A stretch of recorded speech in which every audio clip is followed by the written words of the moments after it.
Well, good morning. Thanks everyone for being here on this special day as we make some history in Harrisburg. Less than 4 months ago, I kicked off my independent, citizen-funded campaign for the U.S. House of Representatives on an assumption that the people of the 10th District, like Americans across the country, are ready for an alternative to both major political parties that are bankrupting our nation and are shortchanging our future.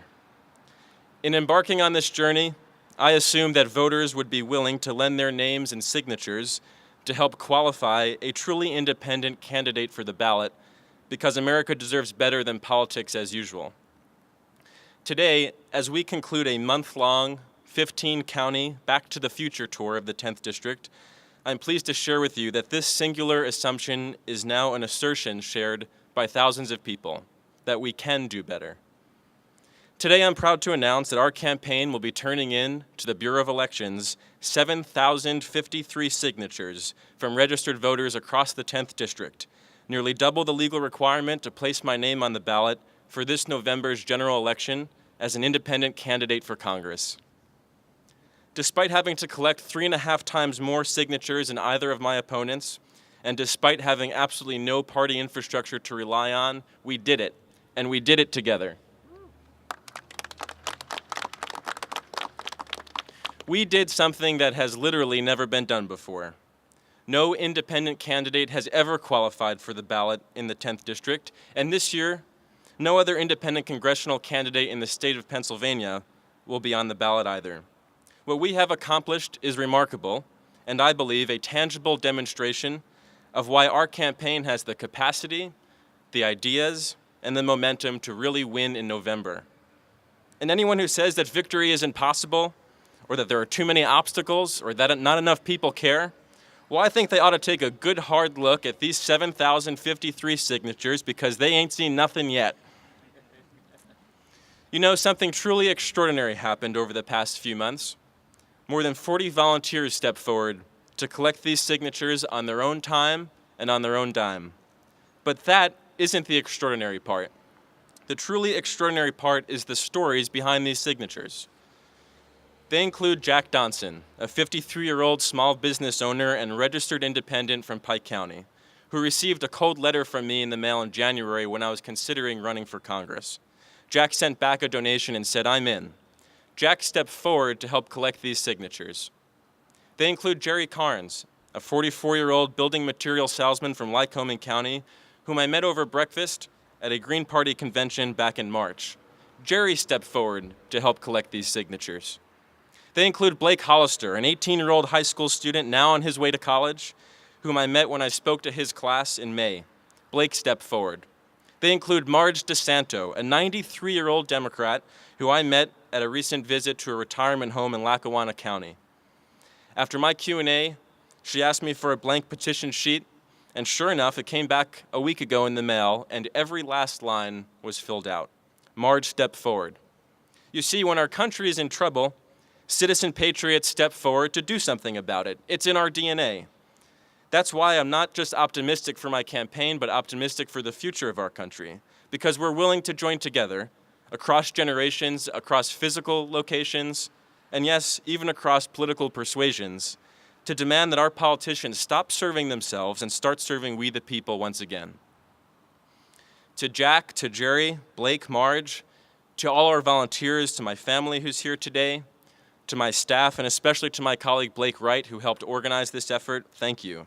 And thank you to each and every voter who we approached at shopping centers, events, and sidewalks in all 15 counties in the 10th District, who took the time to sign my petition. Thank you all to helping get my name on the ballot this year, so all voters as part of our district will have a real choice in this year's election. I mentioned earlier that today marks the end of our Back to the Future tour, in which I drove an old 1981 DeLorean to different events and meet and greets around the district. I found this theme appropriate because I believe it's time that we get back to a politics that serves the people in order to save the future of our country. Well, what do I mean by that? Well, believe it or not, there was a time when our two-party system worked because both parties worked together. In the 20th century, a majority of both parties worked together to enact Social Security, to pass the Civil Rights Act, establish a national highway system, reform welfare, and balance the budget.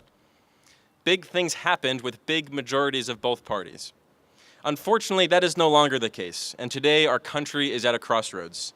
From our budget to our economy to our environment, we remain on an unsustainable and perilous path. And at the same time, today's parties, at least on a federal level, have been captured by their special interest funders and are more interested in fighting with each other to win the next election than working together to solve these problems. This is exactly what our founding fathers feared. In 1790, John Adams wrote, "There is nothing I dread so much as the division of our republic into two great parties, each arranged under its leader and concerting measures in opposition to each other." In 1796, George Washington told us in his farewell address, "The ultimate domination of one faction over another, sharpened by the spirit of revenge, is itself a frightful despotism." Indeed, it is frightful what is happening today. Instead of sticking to the facts and choosing their policies, both parties stick to their policies and then choose their facts. One party disregards science and ignores the threat of climate change, while the other party disregards arithmetic and ignores the threat of our unsustainable social insurance programs. And have you ever noticed that no matter which party is in charge, that government spending continues to grow, that our civil liberties continue to erode, and the well-off and well-connected are able to increase their economic advantage over the rest of us? In this sense, not only are both parties working against each other, they're also working against we the people too. So there's no question why Americans' dissatisfaction with government in Washington is at a historical high, and faith and confidence in our two parties at a historical low. The real question is what we can do to fix our politics, to return to a two-party system that actually works, so we can tackle these large challenges and pass the country with more opportunity to the next generation. In my view, the answer is to send the loudest and most powerful message we can to Washington that enough is enough. Now, we've tried in placing incumbent Democrats with Republicans and incumbent Republicans with Democrats, but that message isn't getting through. In fact, things are only getting worse. The only way we can send a message that things must change is to send a truly independent leader to Washington to let our oldest, longest serving, most partisan, and most corrupt Congress know that the party is over. And where better to start than Pennsylvania's 10th district? Our current Congressman, Tom Marino, exemplifies the problem in Washington. He votes with his party 95% of the time.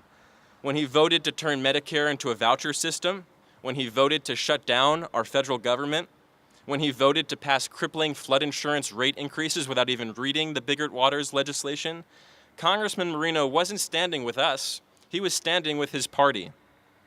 Now, Congressman Marino's re-election campaign is being bankrolled by special interests outside of our district.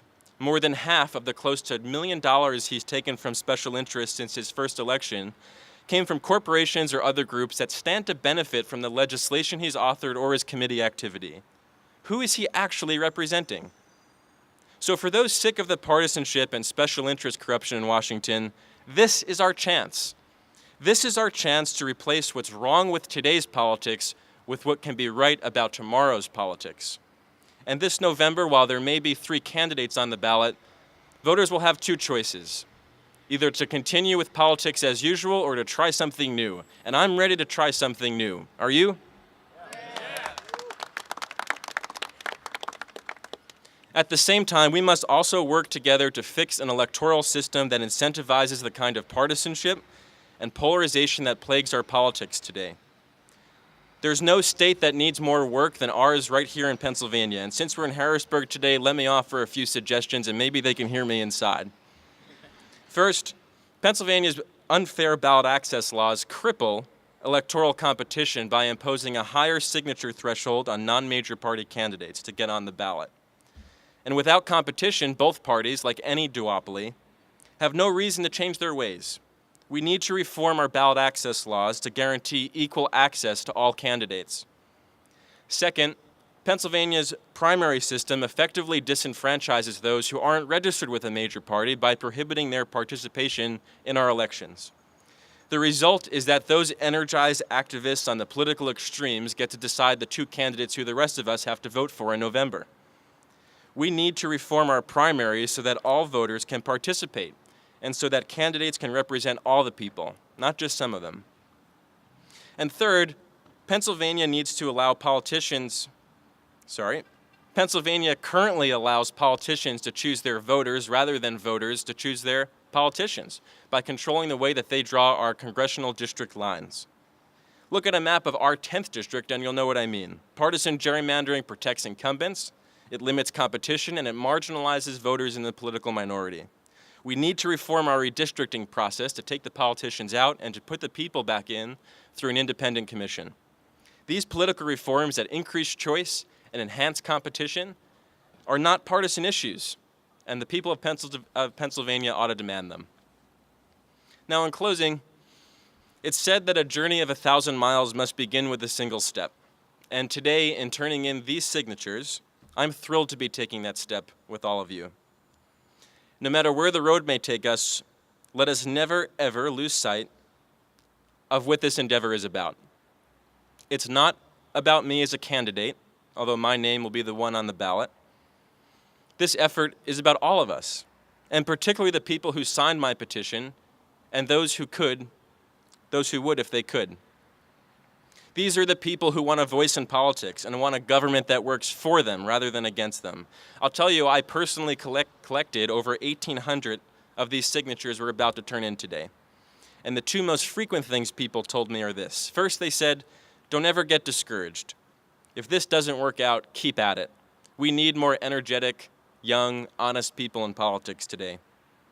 Second, they told me, upon seeing my contact information on the back of my palm card, and if you ever become a crook like the rest of them in Washington, I know where to find you, so don't forget me. I will not forget them. The single mom whose expenses from gas to groceries continues to rise but who hasn't seen a pay raise in 2 years. The veteran who's not able to access the care he needs because the closest VA clinic is too far away.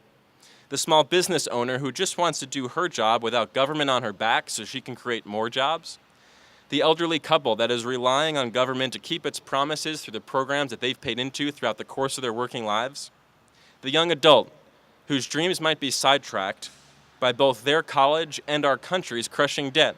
These are the people who I've met, these are the people who've signed my petition, and these are the people who deserve better than politics today. These are the people who this year, thanks to you, will finally have a choice on their ballot to change the course that we're on. These are the people who we're here for today. Now let's go turn these signatures in.